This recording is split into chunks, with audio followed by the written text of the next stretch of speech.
പിതാവിൻ്റെയും പുത്രൻ്റെയും പരിശുദ്ധാത്മാവിൻ്റെയും നാമത്തിൽ ആമേൻ. എൻ്റെ പ്രിയപ്പെട്ടവർ, ജനുവരി 18 ഞായറാഴ്ച. അമ്മേ പരിശുദ്ധ അമ്മേ, അമ്മേ പരിശുദ്ധമേ, ദൈവമാതാവേ, കൃപാസനത്തിലൂടെ ഞങ്ങൾക്കും ഞങ്ങളുടെ ദേശത്തിനും അമ്മ മധ്യസ്ഥം തേടി തന്ന എല്ലാ അനുഗ്രഹങ്ങൾക്കും കൃപകൾക്കും ഞങ്ങളിപ്പോൾ ഹൃദയം നിറഞ്ഞ നന്ദി പറയുന്നു. അമ്മേ പരിശുദ്ധമേ, ദൈവമാതാവേ, 2004 ഡിസംബർ 7 ഉച്ചകഴിഞ്ഞ് 2:30 കൃപാസനത്തിൽ സംഭവിച്ച അമ്മയുടെ പ്രത്യക്ഷപ്പെടലിനെ കുറിച്ച് തിരുസഭയ്ക്ക് സമർപ്പിച്ചിരിക്കുന്ന പഠനരേഖകളുടെ മേൽ സഭാത്മകമായ പഠനം ആരംഭിക്കുവാൻ ഞങ്ങൾ പ്രാർത്ഥിക്കുന്നു. അമ്മേ പരിശുദ്ധമേ, ഭൂസ്വർലോകങ്ങളുടെ രാജ്ഞിയായ അങ്ങേയ്ക്ക് ഭൗമസംരക്ഷണത്തിനായി പ്രപഞ്ചപ്രകൃതിയെ തന്നെ തിരുസഭ പ്രതിഷ്ഠിക്കുവാൻ ഈ പ്രത്യക്ഷീകരണം വഴി ഇടയാക്കണമേ. പരിശുദ്ധമേ, ജപമാല മാതാവേ, സകല കൃപാസനം പ്രാർത്ഥനയോടും ചേർത്ത് ഞങ്ങളിപ്പോൾ പ്രാർത്ഥിക്കുന്ന ഈ കുടുംബത്തിന്റെ പ്രത്യേക നിയോഗം പറ മക്കളെ.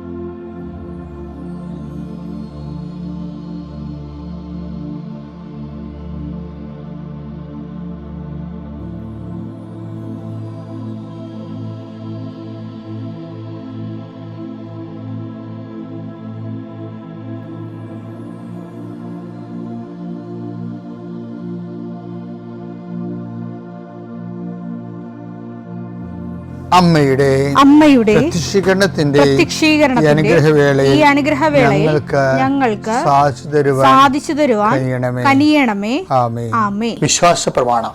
സർവശക്തനായ പിതാവും ആകാശത്തിന്റെയും ഭൂമിയുടെയും സൃഷ്ടാവുമായ ദൈവത്തിൽ ഞാൻ വിശ്വസിക്കുന്നു.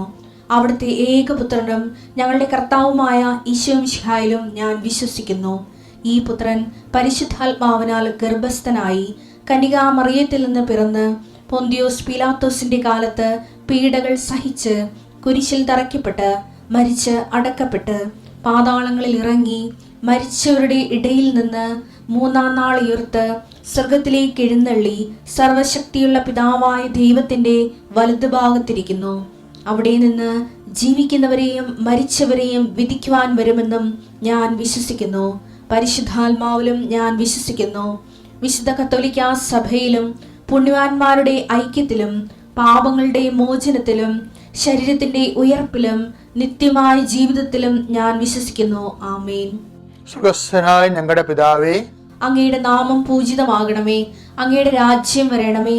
അങ്ങയുടെ തിരുമനസ് സ്വർഗത്തിലെ പോലെ ഭൂമിയിലും ആകണമേ. അന്നു വേണ്ടുന്ന ആഹാരം ഇന്ന് ഞങ്ങൾക്ക് തരണമേ. ഞങ്ങളോട് തെറ്റ് ചെയ്യുന്നവരോട് ഞങ്ങൾ ക്ഷമിക്കുന്നത് പോലെ ഞങ്ങളുടെ തെറ്റുകൾ ഞങ്ങളോടും ക്ഷമിക്കണമേ. ഞങ്ങളെ പ്രലോഭനത്തിൽ ഉൾപ്പെടുത്തരുതേ, തിന്മയിൽ ഞങ്ങൾ രക്ഷിക്കണമേ. ആമേൻ. നന്മ നിറഞ്ഞ മറിയമേ, സ്വസ്തി. കർത്താവ് അങ്ങയുടെ കൂടെ സ്ത്രീകളിൽ അങ്ങ് അനുഗ്രഹിക്കപ്പെട്ടവളാകുന്നു. അങ്ങയുടെ ഉദരത്തിൻ ഫലമായി ഈശോ അനുഗ്രഹിക്കപ്പെട്ടവനാകുന്നു. പരിശുദ്ധ മറിയമേ, തമ്പുരാന്റെ അമ്മേ, പാപികളായ ഞങ്ങൾക്ക് വേണ്ടി ഇപ്പോഴും ഞങ്ങളുടെ മരണസമയത്തും തമ്പുരാനോട് അപേക്ഷിക്കണമേ. ആമേൻ. കർത്താവേ, നിന്റെ ഉന്നതമായ നാമത്തിന് സ്തോത്രം ചെയ്യുന്നു. കർത്താവേ, നിന്റെ വിശുദ്ധ പൗരോഹിത്യത്തെ മഹത്വപ്പെടുത്തണമേ. കർത്താവേ, സഭയിലുള്ള സാന്നിധ്യം പ്രകടമാക്കണമേ. 40 വർഷം ഞാൻ അർപ്പിച്ച കൃപാന്റെ യുഗതിയാണ്. കൃപാസനത്താരെ ജീവനോടെ പ്രത്യക്ഷപ്പെട്ട മാതാവിൻ്റെ മധ്യസ്ഥത്താൽ പിതാവിൻ്റെയും പുത്രൻ്റെയും പരിശുദ്ധാത്മാവിൻ്റെ നാമത്തിൽ ഞാൻ നിങ്ങളെ ആശീർവദിക്കുന്നു.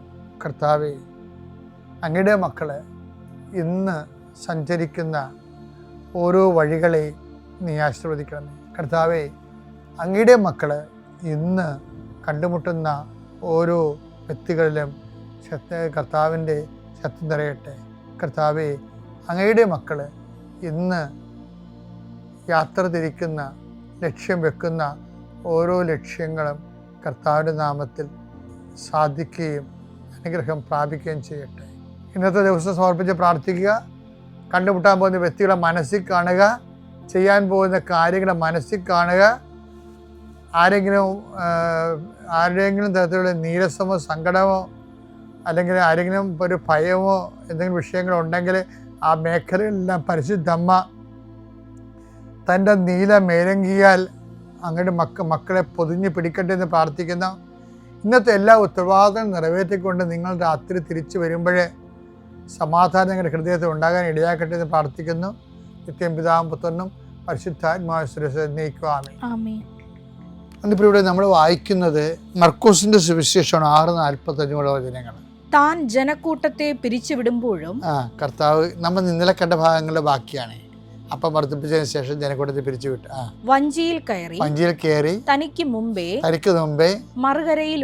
മറുകരയിലുള്ള ബെത്സയിദയിലേക്ക് പോകാൻ അവൻ ശിഷ്യന്മാരെ നിർബന്ധിച്ചു.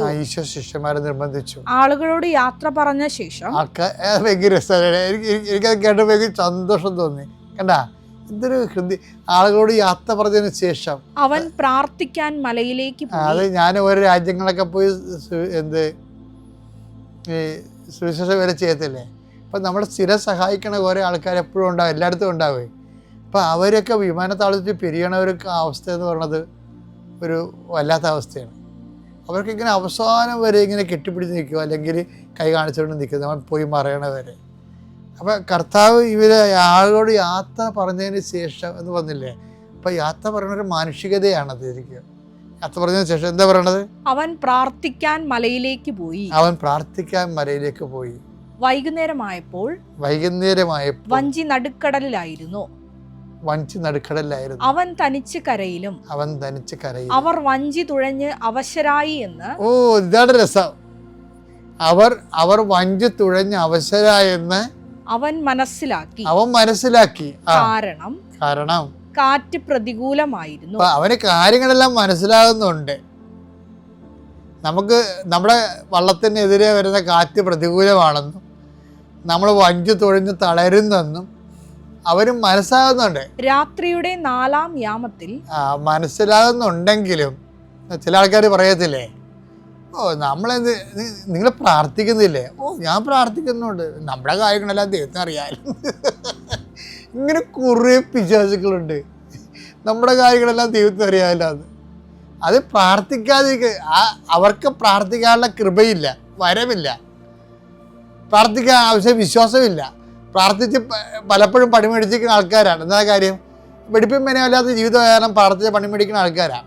അപ്പം അതുകൊണ്ടാണ് അവരിങ്ങനെ ഒരു മുട്ടാപ്പൊക്കെ പറയണത്. എന്താണ് പറയണത്? ഓ നമ്മുടെ കാര്യങ്ങളെല്ലാം ദൈവത്തിന് അറിയാമല്ലോ. അങ്ങനെയല്ല, ദൈവത്തിന് അറിയാമെങ്കിൽ ഇതുപോലെ ഇരിക്കും. എന്താണ്? അവർ വഞ്ചി കാറ്റ് പ്രതികൂലമാണെന്ന് അവനെ അറിയാം. അവർ വഞ്ചി തുഴഞ്ഞ് തളർന്നെന്ന് അവനെ അറിയാം. അറിഞ്ഞിട്ട് എന്താ കാര്യം? അറിയണ കൊണ്ട് കാര്യമൊന്നുമില്ല.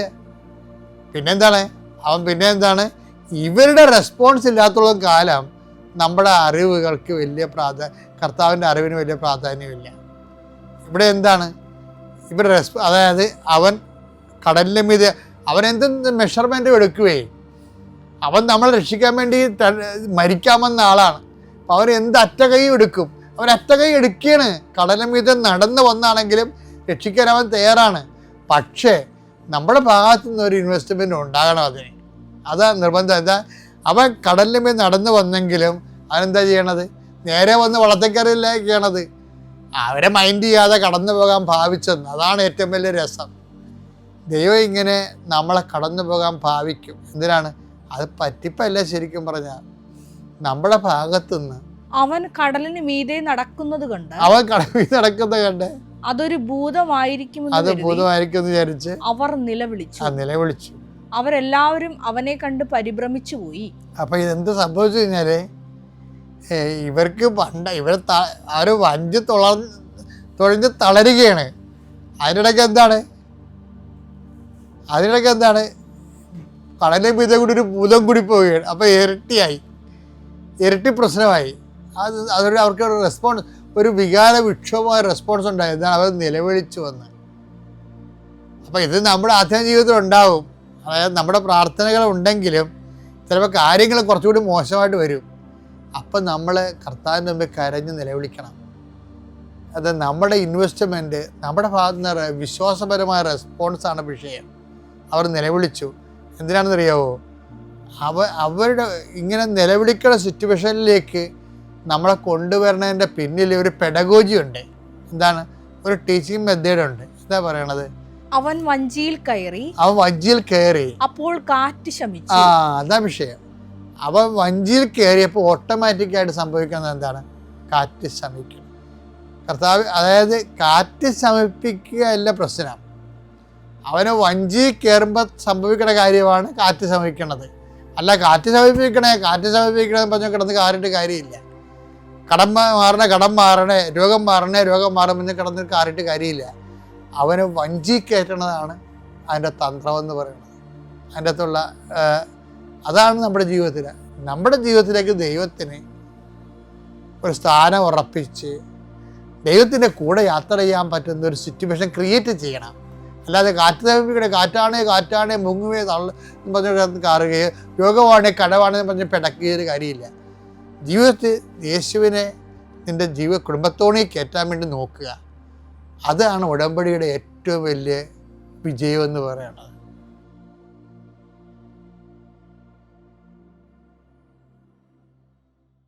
അത്യപൂർവ ദൈവാനുഭവങ്ങൾ ഇനി നിങ്ങൾക്കും സ്വന്തം. ഈ യൂട്യൂബ് ചാനൽ ഇതുവരെ സബ്സ്ക്രൈബ് ചെയ്തിട്ടില്ലെങ്കിൽ ഇപ്പോൾ തന്നെ സബ്സ്ക്രൈബ് ചെയ്യുക. ഈ വീഡിയോ ഇപ്പോൾ തന്നെ നിങ്ങളുടെ സുഹൃത്തുക്കൾക്ക് ഷെയർ ചെയ്തുകൊണ്ട് കർത്താവിൻ്റെ പ്രേക്ഷിതരാകുക.